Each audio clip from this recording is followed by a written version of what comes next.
Obviously you called your company The Honest Company. I was interested to ask you something I hope you've never been asked before, but around the idea of, what's the most difficult thing you've had to be honest with someone about? When has it been most difficult to be honest with someone? Because it's such a beautiful value and beautiful quality, but at the same time, it can be a really hard quality to practice. And I don't just mean in your company, I mean just generally, like tell us how you handle that when you have to really be honest with someone, but it's a challenge.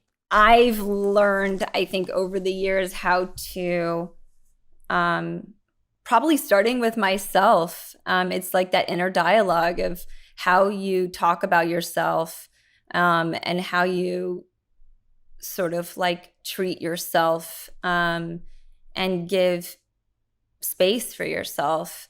And when I started speaking honestly to myself and being real with myself in a kind way, it helped then me do that with everyone around me, right? But when my inner dialogue is so like boom, boom, boom, like harsh, then that's the way the honesty comes out, right? With the way that I communicate and interact with other folks.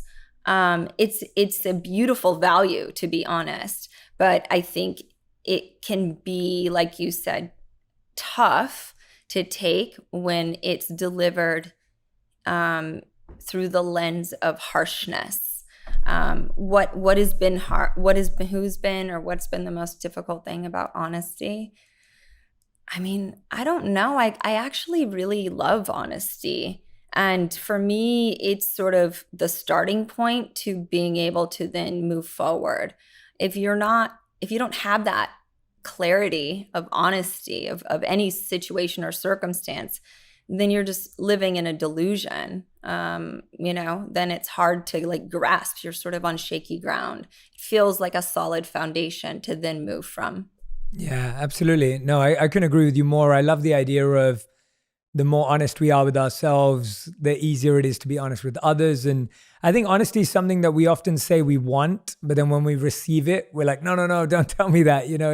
We kind of have this, like you said, the double-edged sword is a perfect way of describing it as a value and quality, because often people will say, oh, I wish people were more honest with me. I wish people would tell me the truth.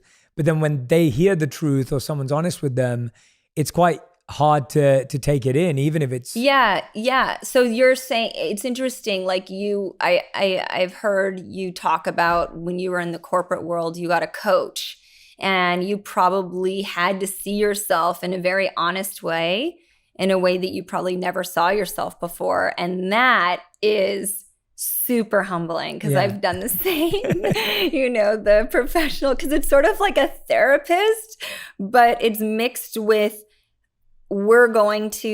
therapy sometimes feels like it's an endless sort of winding road and da-da-da. This is like therapy with a goal. Coaching in the corporate world is definitely more forward facing. It's more building, it's more development, and it's taking you somewhere. And I've always been grateful to surround myself with coaches and experts and mentors in specific areas so that they can be honest with me with the area that they are knowledgeable in or have wisdom and experience in. Have you found good mentors in your life? How did you find them? Or do you find that you've had to kind of learn along the way? What's been your journey with that, with coaching, mentors, and outside help and support? It's weird, like when I put the energy out there that I'm open to learn and I have like an awareness of like something that needs to be worked on, it's like the universe brings them in. They bring in the people or the circumstances or the relationships or the conversations, right? And it's not just one thing, it's sort of multiple things, right? It could be like a pattern that my daughter and I are having.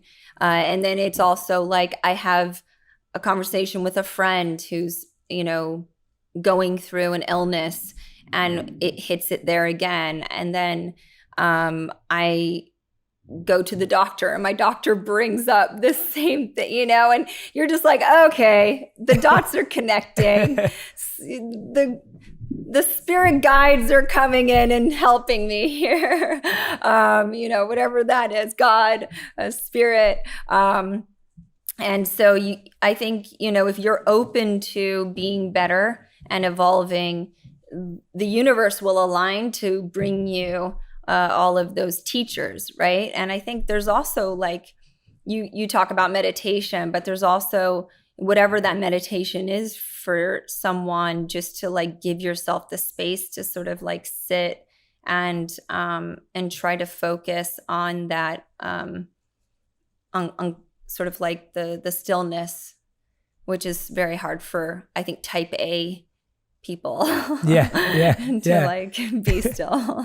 Well, you sound like from what you're sharing, you sound completely like a spiritual type A person, in a good way, in a good way. And, I can hear that, while you've been speaking, the language you use just so naturally flows between spirit and strategy and effort and energy. Like, it's like you're in between both of those. Like, you've used words and language from both a spiritual and a strategic sense.